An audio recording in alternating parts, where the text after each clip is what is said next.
పంచాయతీ ఎన్నికలకు నవంబర్ 25 వరకు నోటిఫికేషన్ విడుదల చేయనుంది సర్కార్. బీసీలకు 42% రిజర్వేషన్లపై క్లారిటీ రాకపోవడంతో పార్టీ పరంగా 42% రిజర్వేషన్లు కల్పించేందుకు కాంగ్రెస్ నిర్ణయం తీసుకుంది. ఇక 3 విడతల్లో పంచాయతీ ఎన్నికలు నిర్వహించేందుకు సిద్ధమవుతోంది.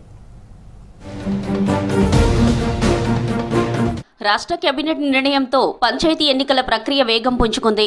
సర్పంచ్, వార్డు మెంబర్ల స్థానాలకు 2 రోజుల్లోగా డెడికేటెడ్ కమిషన్ 50% లోపు రిజర్వేషన్లతో ప్రభుత్వానికి నివేదిక ఇవ్వనుంది. ఈ రిపోర్టు ప్రభుత్వానికి అందిన వెంటనే పంచాయతీరాజ్ శాఖ అన్ని జిల్లాల కలెక్టర్లకు పంపి రిజర్వేషన్లను ఫైనల్ చేసి పబ్లిష్ చేస్తుంది. ఆ తర్వాత ఎన్నికల సంఘానికి రిజర్వేషన్ గెజెట్ జాబితా ఇచ్చి ఈ నెల 25 వరకు పంచాయతీ ఎన్నికల షెడ్యూల్ను విడుదల చేసేందుకు సన్నాహాలు చేస్తున్నారు. హైకోర్టు మధ్యంతర ఉత్తర్వులతో ఇటీవల రాష్ట్ర ఎన్నికల సంఘం 50% లోపు రిజర్వేషన్ల జాబితా ఉండేలా ఇవ్వాలని రాష్ట్ర ప్రభుత్వానికి లేఖ రాసింది. ఆ మేరకే రిజర్వేషన్లు ఖరారు చేసి పంపిస్తామని ఎన్నికల సంఘానికి ప్రభుత్వం తెలిపింది. గతంలో నోటిఫికేషన్ ఇచ్చిన టైంలోనే ఎన్నికల నిర్వహణకు సంబంధించిన పోలింగ్ కేంద్రాలు, ఎన్నికల సిబ్బంది, భద్రతా ఏర్పాట్ల లాంటివన్నీ సిద్ధంగా ఉన్నాయి. మరోసారి వీటిపై రివ్యూ చేసుకుని రాష్ట్ర ఎన్నికల సంఘం ముందుకు వెళ్లనుంది. 3 విడతల్లో సర్పంచ్ ఎన్నికలను నిర్వహించేలా సర్కార్ ప్లాన్ చేస్తోంది. దీంతో ఒక్కో విడత పోలింగ్కు 5 రోజుల్లోపే గ్యాప్ ఉండనుంది.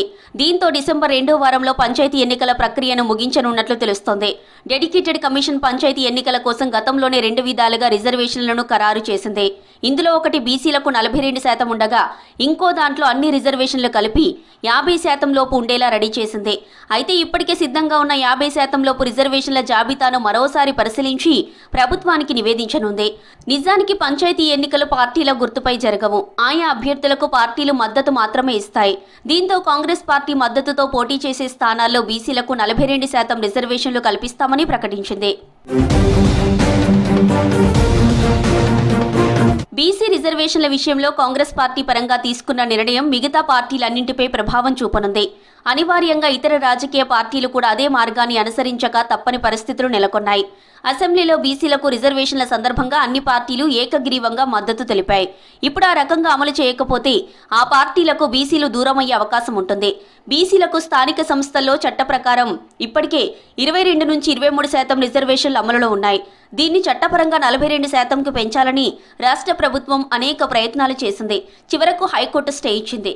సుప్రీంకోర్టు కూడా హైకోర్టు సూచనలతో నడుచుకోవాలని సూచన చేసింది. వచ్చే మార్చిలోగా పంచాయతీలో పాలక వర్గాలు కొలువు తీరకపోతే ఫినాన్స్ కమిషన్ నుంచి రావాల్సిన దాదాపు 3,000 కోట్లు ల్యాబ్స్ కానున్నాయి. ఫలితంగా పంచాయతీ ఎన్నికల్లో 50% లోపే రిజర్వేషన్లతో ఎన్నికలకు ప్రభుత్వం వెళ్తుంది.